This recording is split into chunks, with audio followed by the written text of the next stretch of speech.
매일 먹던 음식이 몸을 망치고 있었습니다. 60대 이후에는 젊을 때와 다르게 몸이 반응하거든요. 그런데 대부분은 그냥 지나치고 있어요. 건강검진에서 이상 수치가 나와도 약만 먹으면 된다고 생각하죠. 하지만 원인은 매일 식탁 위에 올라오는 그 음식일 수 있습니다. 지금부터 말씀드리는 5가지 음식. 혹시 오늘도 드셨나요?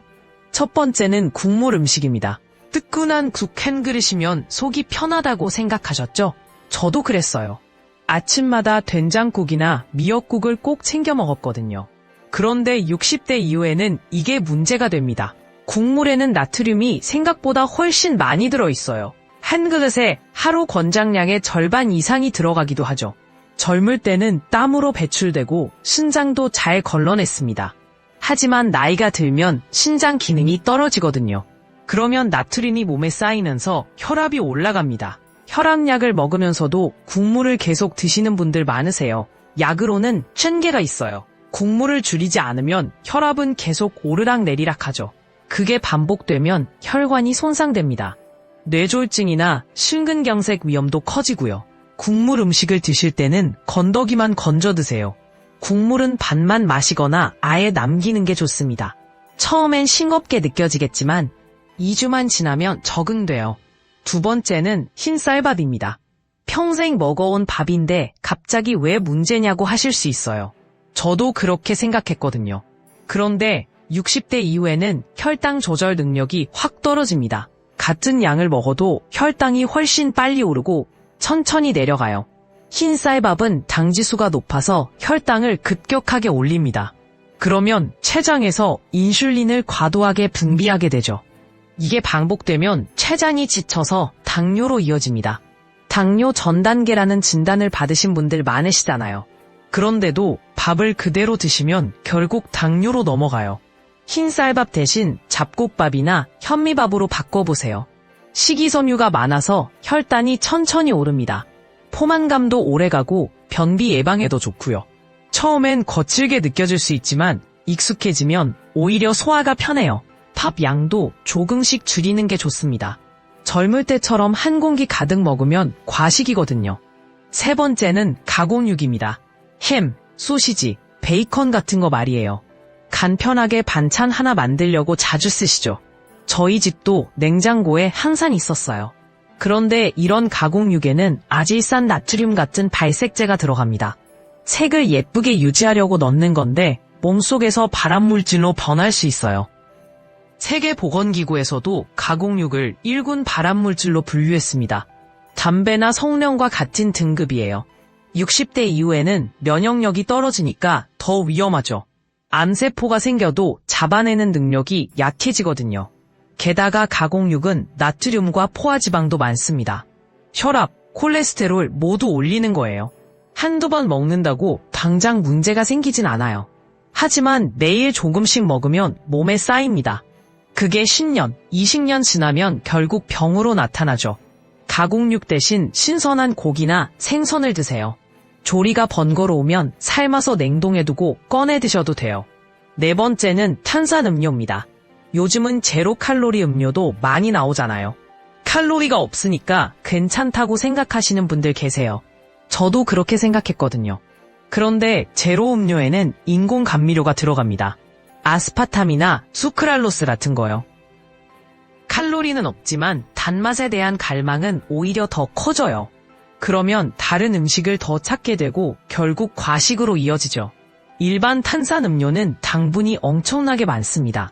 한 캔에 각설탕 10개 분량이 들어가기도 해요. 그걸 한 번에 마시면 혈당이 급격히 오릅니다. 췌장이 놀라서 인슐린을 과도하게 분비하게 되고요. 이게 반복되면 인슐린 저항성이 생겨서 당뇨로 가는 거예요. 탄산음료는 뼈 건강에도 안 좋습니다. 인산이 칼슘 흡수를 방해하거든요. 60대 이후에는 골밀도가 자연스럽게 떨어지는데 탄산음료까지 마시면 골다공증 위험이 커집니다. 목마를 때는 물이 최고예요. 물이 심심하면 레몬 한 조각 넣거나 보리차를 드세요. 5번째는 튀긴 음식입니다. 바삭한 식감이 좋아서 자주 찾게 되죠. 치킨, 돈가스, 튀김 같은 거요. 가끔 드시는 분들도 계시고 자주 드시는 분들도 계세요. 문제는 기름에 튀기는 과정에서 생기는 물질들입니다. 고온에서 기름이 산화되면서 트랜스 지방이 만들어져요. 트랜스 지방은 나쁜 콜레스테롤을 올리고 좋은 콜레스테롤을 낮춥니다. 혈관 벽에 기름때가 쌓이는 거죠. 그게 쌓이면 혈관이 좁아지고 막히게 됩니다. 심근경색이나 뇌졸중은 그렇게 시작돼요. 튀긴 음식은 칼로리도 높습니다. 같은 양을 먹어도 살이 더 쉽게 찌죠. 60대 이후에는 기초대사량이 떨어지니까 살 빼기도 어렵고요. 복부 비만이 생기면 당뇨, 고혈압, 고지혈증이 한꺼번에 옵니다. 대사증후군이라고 하는데 이게 무서운 이유는 합병증 때문이에요. 한 가지 병이 아니라 여러 가지가 동시에 진행되거든요. 튀긴 음식 대신 굽거나 찌는 조리법을 선택하세요. 에어프라이어를 쓰면 기름을 적게 쓰면서도 바삭하게 만들 수 있어요. 이 5가지 음식에 공통점이 있습니다. 젊을 때는 별 문제 없었다는 거예요. 그래서 지금도 괜찮을 거라고 생각하게 되죠. 하지만 60대 이후의 몸은 다릅니다. 심장, 간, 췌장, 혈관 모두 예전 같지 않아요. 같은 음식을 먹어도 처리하는 능력이 떨어지거든요. 그러니까 젊을 때 습관을 그대로 유지하면 몸이 버티질 못합니다. 건강검진 수치가 조금씩 나빠지는 게 느껴지시나요? 약을 먹어도 잘 안 떨어지는 수치가 있으신가요? 그렇다면 지금 드시는 음식부터 다시 점검해보세요.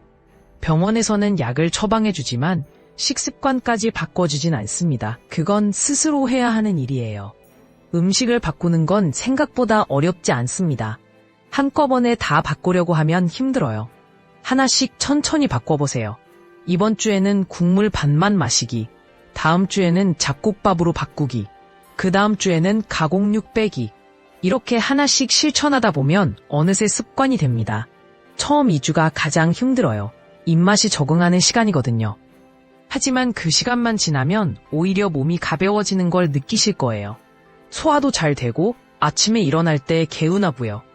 혈압약이나 당뇨약을 드시는 분들은 수치가 조금씩 좋아지는 걸 확인하실 수 있습니다.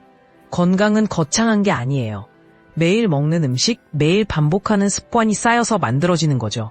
좋은 습관이 쌓이면 건강해지고 나쁜 습관이 쌓이면 병이 됩니다. 지금까지 먹어왔으니까 앞으로도 괜찮을 거라고 생각하시나요? 아니면 이제는 바꿔야 할 때라고 느끼시나요?